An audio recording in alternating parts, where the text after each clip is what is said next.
Halo semuanya, selamat datang di channel saya.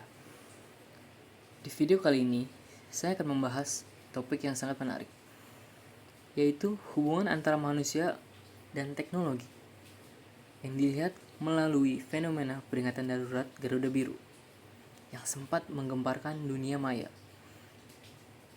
Mari kita explore lebih dalam bagaimana teknologi, terutama media sosial, membentuk cara kita berinteraksi dan merespon informasi darurat yang muncul di masyarakat.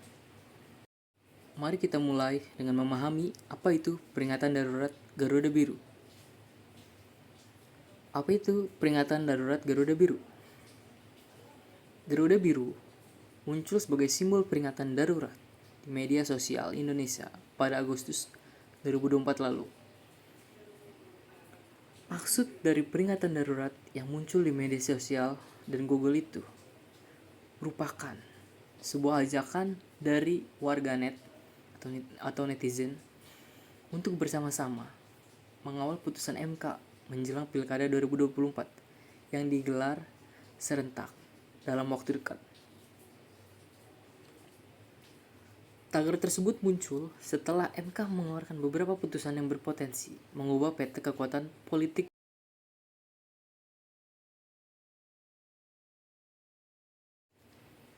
Yang pertama, MK mengatur ulang ambang batas atau threshold pencalonan kepala daerah yang diatur dalam Undang-Undang Nomor 10 Tahun 2016 tentang pemilihan gubernur, bupati, dan wali kota.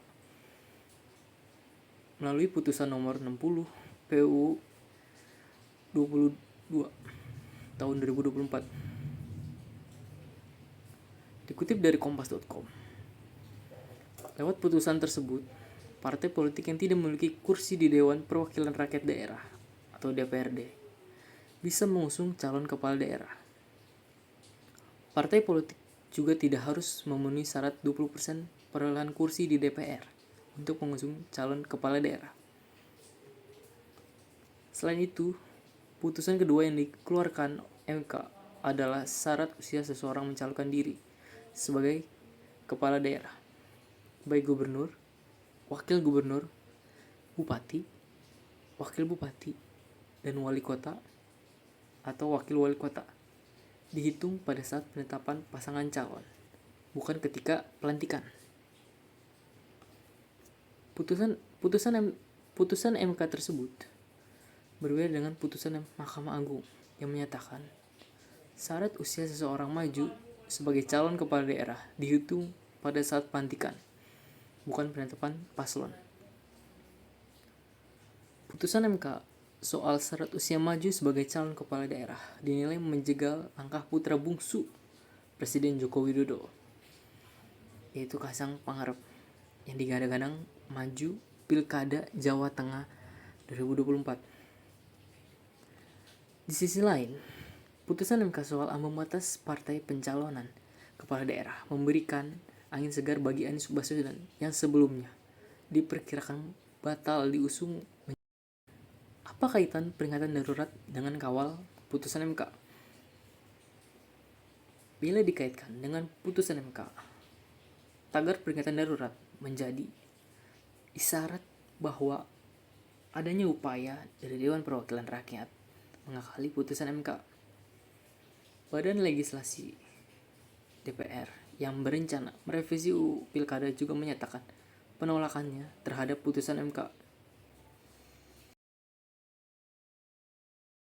Selanjutnya, apa saja putusan MK? Yang pertama, ambang batas pencalonan kepala daerah. MK mengatur ulang ambang batas atau threshold pencalonan kepala daerah yang diatur dalam Undang-Undang Nomor 10 Tahun 2016 tentang pemilihan gubernur, bupati, dan wali kota melalui putusan nomor 60 PUU 22 tahun 2024. Lewat putusan tersebut, partai politik yang tidak memiliki kursi di Dewan Perwakilan Rakyat Daerah bisa mengusung calon kepala daerah. Perhitungan syarat untuk mengusulkan pasangan calon melalui partai politik atau gabungan partai politik peserta pemilu mengusung calon bupati atau calon wakil bupati dan calon wali kota dan calon wakil wali kota kabupaten atau kota dengan jumlah penduduk yang termuat pada daftar pemilih tetap sampai dengan 250.000 jiwa partai politik atau gabungan partai politik peserta pemilu harus memperoleh suara sah paling sedikit 10% di kabupaten atau kota tersebut. Kabupaten atau kota dengan jumlah penduduk yang termuat pada daftar pemilih tetap lebih dari 250.000 sampai dengan 500.000 jiwa. Partai politik atau gabungan partai politik peserta pemilu harus memperoleh suara sah paling sedikit 8,5% di kabupaten atau kota tersebut. Kabupaten atau kota dengan jumlah penduduk yang termuat pada daftar pemilih tetap lebih dari 500.000 sampai dengan 1 juta jiwa. Partai politik atau gabungan partai politik peserta pemilu harus memperoleh suara sah paling sedikit 7,5% di kabupaten atau kota tersebut. Kabupaten atau kota dengan jumlah penduduk yang termuat pada daftar pemilih tetap lebih dari 1 juta jiwa. Partai politik atau gabungan partai politik peserta pemilu harus memperoleh suara sah paling sedikit 6,5% di kabupaten atau kota tersebut. Kemudian yang kedua, mantan kepala daerah tidak bisa mencalonkan diri sebagai wakil kepala daerah di wilayah yang sama. Melalui putusan 73 PUU 22 tahun 2024, MK menolak gugatan supaya mantan gubernur atau bupati atau wali kota mencalonkan diri sebagai wakil gubernur, bupati atau wali kota di wilayah yang sama.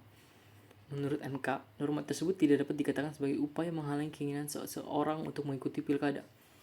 Norma itu hanya membatasi mantan gubernur, bupati, dan wali kota untuk menjadi wakil gubernur, bupati, dan wakil wali kota di wilayah yang sama.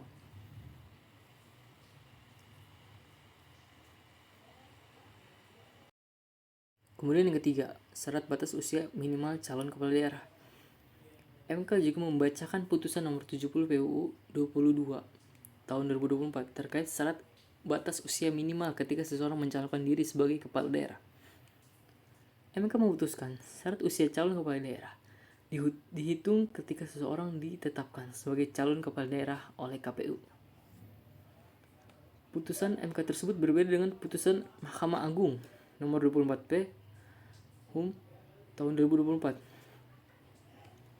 Dalam putusan MA, syarat usia calon dari sebelumnya dihitung dalam peraturan KPU. Saat penetapan pasangan calon menjadi dihitung saat pelantikan calon terpilih.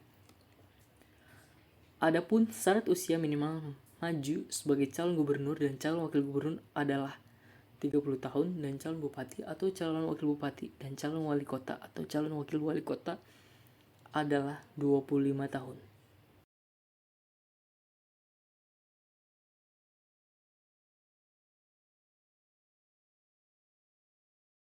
Manusia dan teknologi melalui kode biru. Penggunaan media sosial dalam komunikasi darurat. Media sosial telah menjadi alat utama dalam menyebarkan informasi darurat. Dalam konteks peringatan darurat Garuda Biru, platform seperti Twitter dan Instagram digunakan untuk menyampaikan pesan-pesan penting kepada publik. Tagar Garuda Biru berfungsi sebagai simbol untuk menggalang dukungan dan kesadaran terhadap putusan Mahkamah Konstitusi yang dapat mempengaruhi pemilihan kepala daerah. Dengan cepatnya informasi dapat tersebar, media sosial memungkinkan masyarakat untuk berpartisipasi aktif dalam diskusi politik dan memberikan suara mereka dalam situasi kritis. Reaksi sosial terhadap informasi darurat. Ketika informasi darurat muncul, masyarakat cenderung bereaksi dengan cepat, seringkali melalui komentar, retweet, atau berbagai postingan. Dalam kasus ini, reaksi netizen terhadap tagar Garuda Biru menunjukkan bagaimana teknologi dapat memicu respon kolektif yang kuat, yang mana hal ini mencerminkan keterlibatan masyarakat yang lebih besar dalam proses politik, di mana mereka tidak hanya menjadi penerima informasi saja, tetapi juga aktor yang berperan dalam membentuk narasi publik. Kemudian faktor politik dalam konteks teknologi. Politik dan teknologi saling terkait erat, terutama ketika teknologi digunakan untuk memengaruhi keputusan politik. Peringatan darurat ini muncul sebagai reaksi terhadap keputusan MK yang berpotensi mengubah peta kekuatan politik menjelang Pilkada 2024 dengan memanfaatkan media sosial sebagai alat untuk mengorganisir dukungan dan mengekspresikan ketidakpuasan terhadap kebijakan. Masyarakat dapat memengaruhi proses legislasi dan pengambilan keputusan.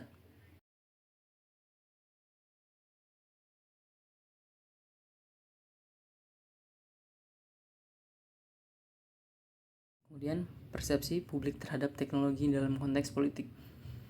Persepsi masyarakat mengenai teknologi seringkali dipengaruhi oleh bagaimana teknologi tersebut digunakan dalam konteks politik.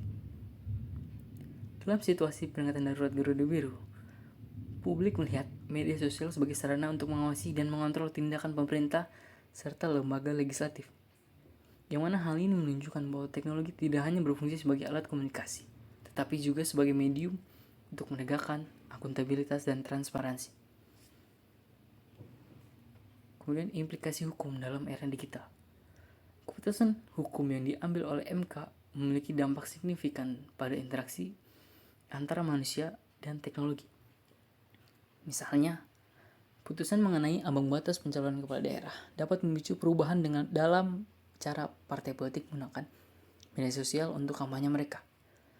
Dengan adanya regulasi baru, partai-partai mungkin perlu menyesuaikan strategi komunikasi mereka agar tetap relevan dan efektif di era digital.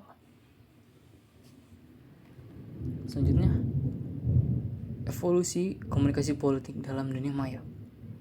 Seiring berkembangnya teknologi, cara komunikasi politik juga mengalami transformasi. Komunikasi politik tidak lagi terbatas pada media tradisional. Selanjutnya, masyarakat madani dan aktivisme online. Peringatan darurat Garuda Biru mencerminkan kemunculan masyarakat madani yang aktif melalui teknologi digital. Aktivisme online memungkinkan individu untuk bersatu dalam gerakan kolektif tanpa batasan geografis.